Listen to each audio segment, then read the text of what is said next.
আমরা এই মুহূর্তে আছি শহর বিদ্যানন্দ রাজারহাট কুড়িগ্রাম।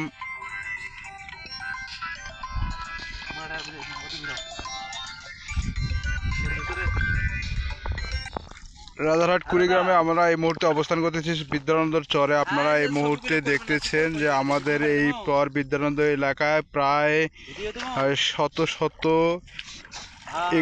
একর জমি, শত শত একর জমি পানিতে ভাসতেছে সব বাদাম। ভাই আমাদের এই এলাকার কৃষকেরা একদম ক্ষতিগ্রস্ত হয়ে একদম নিঃস্ব হয়ে যাচ্ছে, আপনারা দেখতেছেন।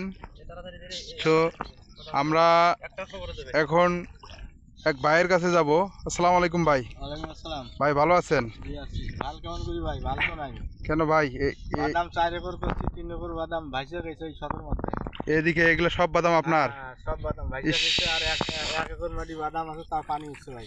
1 একর বাদামে পানি উঠছে? জি, পানি উঠছে। এটা আর কতদিন গেলে ভাই বাদামটা উঠতো ভাই? এই 2 সপ্তাহ গেলে বাদামটা উঠে যেত। তাহলে ভাই এটা হঠাৎ পানি আসার কারণে এই সমস্যাটা, তাই না? জি জি, হঠাৎ পানি আসার কারণে সমস্যা। তাহলে আপনি এই বিষয়ে এখন কি বলতে চান? এখন আমাদের এই নদী পানি বিষয়ে আপনি কি বলতে চান? পানি বিষয়ে তাহলে কি হলো ভাই, এই ক্ষতি হয়ে গেল। আমার 4 একর মাটি বাদাম করছিলাম, 3 একর মাটি ভাসি গেছে এই শতের মধ্যে। আর 1 একর আছে, তাও পানি উঠছে। হঠাৎ করে পানি ছাড়ছে। পানি ছাড়ছে, অত তো বৃষ্টির পানি আসে ভাই। ও আচ্ছা, সেটা বুঝতে পারতেছি। এখন ওই ভাইয়ের কথা অনুযায়ী যে ভাই আপনার মতো এরকম কতগুলা লোকের এরকম জমি হয়েছে ভাই? অনেক অনেক 100 লোক, অনেক লোক, 100 লোক হবে।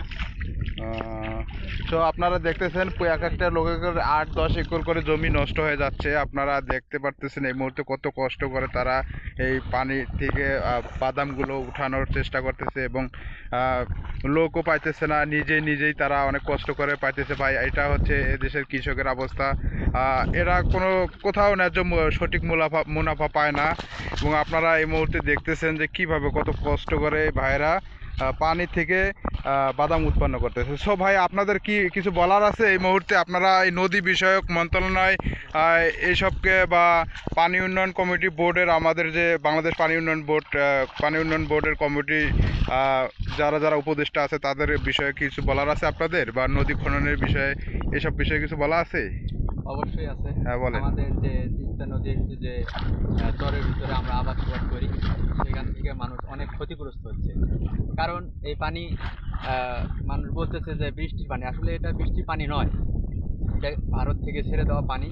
আর এই পানিতে আমি ক্ষতিগ্রস্ত, আমার পরিবার ক্ষতিগ্রস্ত, এবং দেশবাসী ক্ষতিগ্রস্ত। এখানে আমরা সবাই এখানে নদীর ভিতরে আবাদ করছে। এখানে এত তাড়াতাড়ি এত দ্রুত সময় পানি আসা, এটা মানে হয় নাই যে আমাদের পানিটা আরো দেরিতে আসার কথা ছিল। আচ্ছা, বুঝতে পারতেছি ভাই আপনার। আচ্ছা ঠিক আছে, বুঝতে পারতেছি। তো আপনি যে নদী খননের বিষয়টা আপনি কি বলতে চান? নদী খননের বিষয়টা আসলে আমাদের যদি নদী খনন হইতো, তাহলে আমাদের তিস্তা পাড়ের যে দুই ধারের মানুষ আছে তারা অনেকটাই উপকৃত হতো। ঠিক আছে। আচ্ছা ঠিক আছে ভাই, ধন্যবাদ। আপনার নাম কি ভাই? আমার নাম মোহাম্মদ মাহিদুল ইসলাম। বাসা এখানেই? জি, বাসা এখানেই। আমাদেরও জমা জমি আছে এখানে আমরাও জমি আবাদ করছি। অনেক জমি আমাদের নষ্ট হয়ে গেছে তাই এসব, মানে এই যে পানি দেখা যাচ্ছে এসব সবগুলোতেই আর কি ছিল? বাদাম ছিল এখানে, বাদাম ছিল। আমরা সবাই কৃষক, সবাই ক্ষতিগ্রস্ত এবং দেশবাসী ক্ষতিগ্রস্ত। ঠিক আছে ভাই, ধন্যবাদ আপনাকে। এই মুহূর্তে আমি আরেক ভাইয়ের কাছে যাচ্ছি। যে ভাই আপনার সংক্ষিপ্ত একটি বক্তব্য বলে ভাই শেষ করেন, যে আপনি এই বিষয়ে এখন যে আমার 1.5 একর মাটির বাদাম এই যে দিতে ধার যাইতেছে, এটা সম্পূর্ণ ছিল বাদাম। ওই পাশে গুলো গেছে, এই বাদামগুলো এখন উড়াইতেছে। তাই?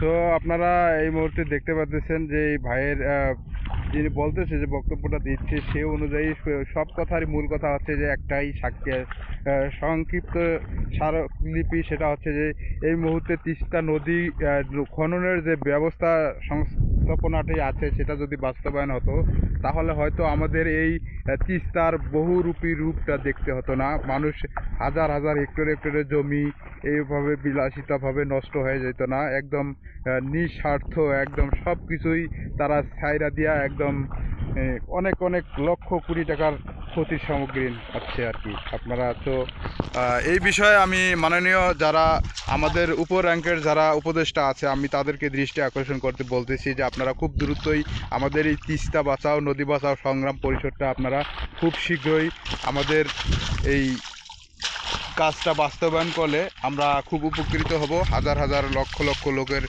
জীবন জীবিকার সরবরাহের ব্যবস্থা হবে। তো আপনারা এই বলে আমি আমার পেজ সংক্ষিপ্ত ভিডিওটি আমি সমাপ্ত করতেছি। আল্লাহ হাফেজ।